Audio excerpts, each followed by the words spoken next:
దేవాలయాలలో రావి చెట్టు, వేప చెట్టు కలిపి ఎందుకు ఉంటాయి? ఎందుకు పూజిస్తారో మీకు తెలుసా? పద్మపురాణం ప్రకారం శ్రీ మహావిష్ణువు రావి చెట్టులోని ప్రతి అణువులోనూ కొలువై ఉంటారు.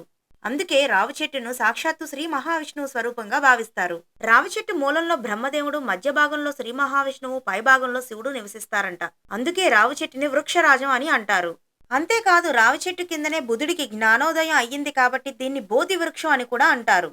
శనివారం రోజున రావి చెట్టును పూజించి అలాగే ప్రదక్షిణలు చేస్తే శని దోషాలు తొలగిపోతాయి. వేప చెట్టు లక్ష్మీ స్వరూపం. అందుకే రావి చెట్టును, వేప చెట్టును ఒకే పాదులో పెంచి కళ్యాణం కూడా జరిపిస్తారు. అలా చేస్తే సాక్షాత్తు ఆ లక్ష్మీనారాయణలకు కళ్యాణం చేసినట్లే. అందుకే ఆలయాల్లో రావి చెట్టు, వేప చెట్టు కలిపి పెంచుతారు. రావి చెట్టు, వేప చెట్టును కలిపి పూజించడం వలన సంపద, శ్రేయస్సు, సంతోషకరమైన దాంపత్య జీవితం, ఐశ్వర్య వృద్ధి కలుగుతాయి. ఏ చెట్లైనా పగలు మాత్రమే ఆక్సిజన్ ని ఇస్తాయి. రాత్రిపూట కూడా ఆక్సిజన్ ని ఇచ్చే చెట్లలో రావి చెట్టు కూడా ఒకటి. వేప చెట్టు స్వచ్ఛమైన గాలిని అందిస్తుంది. అలాగే సర్వరోగ నివారణి. కొన్ని ప్రాంతాల్లో రావి, వేప, మర్రి చెట్లలో బ్రహ్మ, విష్ణువు, మహేశ్వరులు నివసించే ప్రదేశంగా భావించి త్రివేణి చెట్లుగా వాటిని పూజిస్తారు.